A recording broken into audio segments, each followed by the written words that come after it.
సిద్ధిరాముడు వినీలు ఎండగా సో 2 నిమిషాలు మనం సంతాపం పడదగా కంటిన్యూ చేస్తాను. మనం 5గురికి గౌరవ సూచకంగా ఇప్పుడు మనం 1 నిమిషం పాటు సంతాపం పాడుతున్నాం. ముంచుగా మౌనంగా స్టార్ట్.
ఈరోజు ఈ కార్యక్రమాన్ని ఇంత విజయవంతంగా చేయడంలో మా కంపెనీ సభ్యులు అందరూ సహకరించడం, అదేవిధంగా ఇక్కడ ఇచ్చేసిన ప్రతి ఒక్క మిత్రులు వారి వారి ఆలోచనలు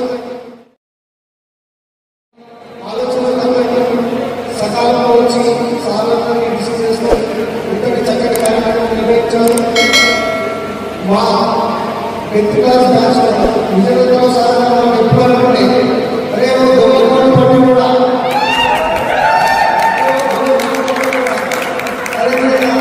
అదే సినిమాకి వెళ్తే సినిమా చూడాడు, సినిమాలో అక్కడ ముందు సినిమాలో కూర్చుంటుండే. ఎందుకంటే ఇలాంటి రోజులు ఇలాంటి మాటలు మేము మిగతా రోజుల్లో పంచుకోలేము సార్. దయచేసి మా మాటలు ఏదైనా తప్పులుంటే పెద్ద మనసు చేసుకుంటే మీరు అర్థం చేసుకోగలరు. ప్రతి ఒక్క విద్యార్థి మనసులలో మీరు అందరూ ఉన్నారు సార్. ఈ పాఠాలు కానీ మీరు మమ్మల్ని నేర్పిన మంచి కానీ చెడు కానీ ప్రతిదీ మా మనసులో ఎప్పటికీ చిరస్థాయిగా ఉండిపోతుంది సార్. ఏదైతే ఇంతటి చక్కటి కార్యక్రమానికి మా ప్రతి ఒక్క మిత్రులు, మా కంపెనీ సభ్యులు, ఇక్కడ ఉన్న వాళ్ళు ప్రతి ఒక్కరు అందరి సహకారంతో ఈరోజు కార్యక్రమం చాలా బ్రహ్మాండంగా జరుగుతుంది. ఈ కార్యక్రమంలో మిగతా కూడా మాట్లాడవలసిన జై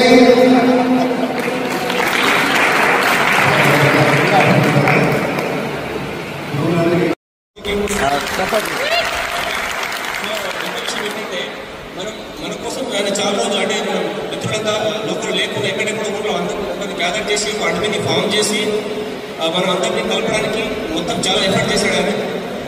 ఆయనకు ప్రత్యేక అభినందనలు తమ్ముడికి.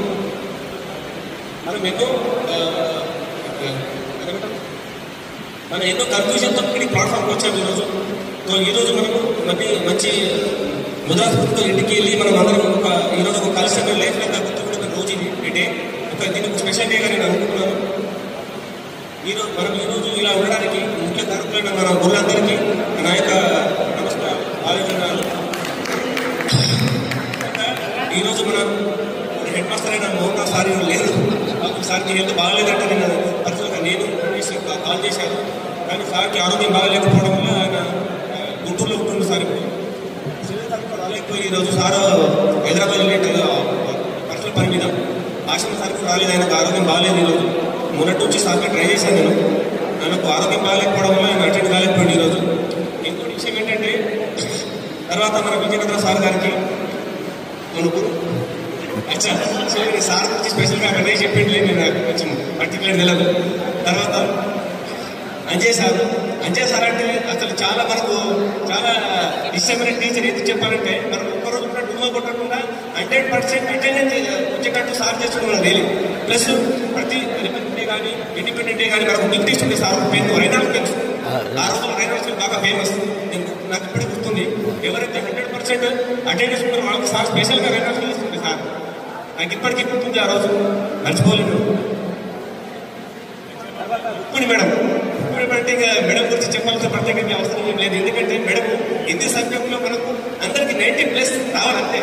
అరే నేను ఈరోజు అంటే మీరందరూ మంచి స్థాయిలో ఉండాలని చెప్పేసి ఆ గురించి మేడం చెప్పండి. మనం ఒక్కరోజు ఏదైనా సబ్జెక్ట్ ఉందని చెప్పండి మేడం. ఏ రోజు మేడం సబ్జెక్టులో ఏదైనా మనం తక్కువ మార్కు వస్తే మాట పిలిచి మనం అమ్మ నా గుర్తుపించండి మేడం, మీ అమ్మ గర్భం వాడా, ఇవన్నీ నాకు ఇప్పటికి గుర్తున్నాయి. ఎందుకంటే వాళ్ళు తిట్టడం అని కాదు, వాళ్ళు తిట్టడం వల్ల కొట్టడం వల్ల ఈరోజు మనం స్థాయికి వచ్చాము. ఈరోజు జనరేషన్ పిల్లలు సరిగ్గా చదువుకోలేకపోతున్నారు. మనం 1,00,000 రూపాయలు ఫీజు కట్టినా వాడు ఒక మంచి బుద్ధివంతుడు మంచి చేయలేకపోతున్నాం. అంటే ఆ రోజుల్లో చదువు అంత మంచిగా ఉండే మనకు ఆ రోజులలో. వాస్తవంగా చెప్పండి. తర్వాత మన గోపాల్ సార్ విషయం, మన గోపాల్ సార్కి ప్రేసి ఈ రాజయ్య గారు సార్ బాగా ఇష్టపడుతున్నాడు రాజుని. మరి ఎంత ఏం చేసినా విరాజ్ అంటే మా సార్కి బాగా ఇస్తారు, ఇప్పటికీ మర్చిపోలేదు. తర్వాత సింగర్ మ్యాథమెటిక్స్ ఈరోజు సార్ రాలేదు బాబు, వాళ్ళ బాబుకి ఏదో ఎమర్జెన్సీ వర్క్ ఉంటే సార్ హైదరాబాద్ వెళ్ళినట్టు మేము మార్నింగ్ కాల్ చేశాను సార్ పర్సనల్గా. రాలేదు సార్ కూడా. ఆశన సార్ తెలుగు మనకు. తర్వాత వచ్చేసి మన సామిరెడ్డి సార్ చాలా మనకు బయోసైన్స్లో మంచి టీచర్ ఆయన. ఈ రోజు నేను ఈ స్థాయిలో ఉన్నానంటే నిజం చెప్తున్నాను, నాకు బయోసైన్స్లో నేను బైపీసీ తీసుకున్న తర్వాత అక్కడ నుంచి లైఫ్ అంతా మారిపోయింది. ఈరోజు మంచి స్థాయిలో ఉంటుందంటే సార్ బయోసైన్స్లో బాగా టీచ్ చెప్పుండే. నిజం చెప్పాలంటే నాకు బైపీసీ స్టూడెంట్ నేను.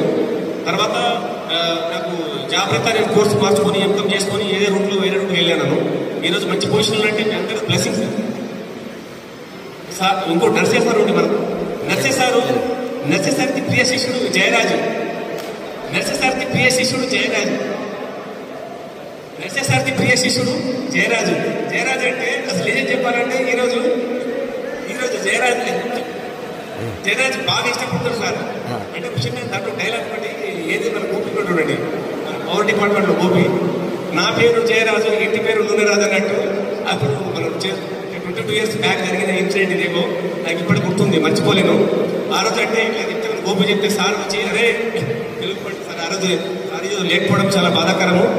ఈరోజు సార్ మనం సామిరెడ్డి సార్కి, మన నర్సే సార్కి, మన మాస్టర్ తెలుగు మాస్టర్ నర్సే సార్కి, ప్లస్ మన మిత్రుడైన మన మిత్రుడు ఆలయ మిత్రుడైన సిద్ధిరాములు, తర్వాత వినోద్, తర్వాత వచ్చేసి రాములు, వీళ్ళు కొంచెం ఏదో వేరే వాళ్ళు సరిలేరు. వాళ్ళందరికీ మనం అందరికీ ఒక 2 నిమిషాలు మౌనం పాటించాలని నేను అనుకుంటున్నాను.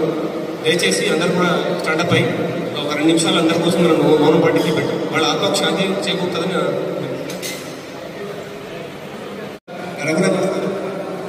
సార్ అంటే మనకు బాగా ఉంటారు. విపరీతంగా మరి మామూలు ఉండదు అంటే సరే కాదు. రీసెంట్ టైం అంటే భయం ఫుట్బాల్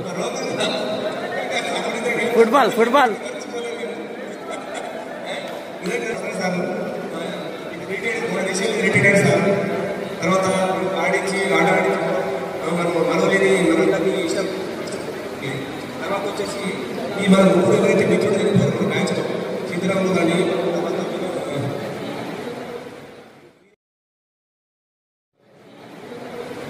వీరిలో తర్వాత రాములు, ఈ ముగ్గురికి మనము అంటే మన మిత్రులందరం కలిసి మనం తీసుకున్న కంట్రిబ్యూషన్లో వాళ్ళ ఫ్యామిలీ పేరు ఒక్కొక్కరికి 20,000 పేరు ఎన్ని చేద్దామని పేరు చేయాలని సార్. వాళ్ళ పేరు వాళ్ళ ముగ్గురు మన మిత్రుల పేరు. సో వాళ్ళ ఫ్యామిలీకి ఒక 20,000 ఎన్ని చేద్దామని మేము మిత్రులందరూ డిసైడ్ చేసుకున్నాం సార్. మీ అందరికీ మేము ప్రత్యేక ధన్యవాదాలు ఫ్రెండ్స్. మీ అందరి సహకారంతో మనం ఈ ప్రోగ్రామ్ సక్సెస్ చేయగలుగుతున్నాం. మీ అందరికీ మూల కారణం మీరందరే కదా. ఈరోజు లేకుండా ఇక్కడ మేడం వేసి వచ్చేటువంటి ప్రోగ్రామ్ అని మేము అందరం కలిసి మన రమేష్ టీం స్పెషల్ కూడా థ్యాంక్స్ చెప్పాల్సుకుంటున్నాం. జై హింద్. నిజంగా ఎంత ఉత్సాహాన్ని ఇచ్చిందంటే అసలుకి మాటల్లో కూడా అసలు చెప్పలేటువంటి అంత ఆనందాన్ని అనిపిస్తాను. కనీసం ఒక 20 సంవత్సరాల తర్వాత ఇంతమంది ఒక గ్యాదర్ అయినామంటే దానికి స్ఫూర్తి అనేది రమేష్ చాలా కష్టపడి అందరికీ చేద్దామని చాలా రోజుల నుంచి అని ఈరోజు ఈ కార్యక్రమాన్ని బాగా తీసుకొచ్చినటువంటి రమేష్ గారికి ప్రత్యేకంగా ధన్యవాదాలు తెలియజేస్తా ఉన్నాను. చిన్నప్పటి జ్ఞాపకాలు అయితే మా తూర్పురాలు అనేవి మాకు స్కూల్ పక్కన ఉంటుండే. తప్పు చేసే తూర్పురాలు తిరిగిపోతుండే కానీ ఇంటికాడ చెప్పేవాళ్ళం కాదు నిజంగా. కానీ ఈ రోజు ఈ పిల్లలకు ఆ తూర్పుర ఎట్లుంటుందో కూడా తెలియని పరిస్థితి అయిపోయింది. తూర్పుర కూడా ఎక్కడ కనబడతలేదు. కనీసం ఆ స్కూల్ పక్కన మనకు కొట్టడం కోసమే పుట్టిన ఉండొచ్చు. అంత గొప్పకుంటుండే. ఇక ఏదన్నా సబ్జెక్ట్ ఆ రోజు చదవలేదు రాయలేదంటే మా స్కూల్ పక్కన మనకు ఒక పెద్ద బొందు ఉంటుండే. కథ ఏదో ఒకటి అక్క చెప్పేసి ఉంటుండే. అటు వర్షాకాలం బాగా వర్షాలు పడుతుండే. ఈ రోజు ఆ వర్షాలు కూడా చూసేటువంటి పరిస్థితి లేదు. వర్షం పడి బాగా ఏంటంటే సార్ తగిలేపల్లి చెరువు నిండి సార్ మా చెరువు అయిపోతుంది మేము వెళ్ళిపోవాలంటుండే. ఒక 10 మంది బ్యాంకులో నేనే ఉంటుండే. హెడ్ మాస్టర్ దగ్గర పోయి సార్ మాకు చెరువు అయిపోతుంది అంటే మేము తొందరగా ఇడ్సబెట్టి మేము పోతామంటుండే. ఇవన్నీ కొన్ని చిన్నప్పటి జ్ఞాపకాలు సార్. ఇవన్నీ పోయి తగిలేపల్లిలో 10th బ్యాచ్ అంటే చాలా ఎక్కువ మంది తగిలేపల్లిలో ఉండేవాళ్ళం. మేము తగిలేపల్లి కానీ ఊరు పండుగ ఏదైనా చేస్తే ఆ రోజు రాకుంటే స్కూల్ హాస్టల్ చేస్తే ఎవరు మంది కూడా కనబడే వాళ్ళే. అలాంటి పెద్ద బ్యాచ్ మనది అందరికీ. ఇట్లానే సంతోషాలతో ఆరోగ్యంతో అందరూ కూడా కలిసి ఉండాలని కోరుకుంటూ అందరికీ ధన్యవాదాలు తెలియజేస్తున్నాను.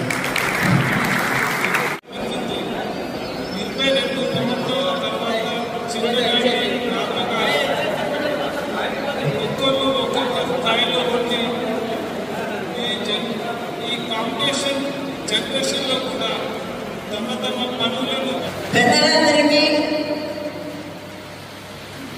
నా శుభాభినందనాలు. మీ పిల్లలందరికీ నా శుభాశీస్సులు. ఈరోజు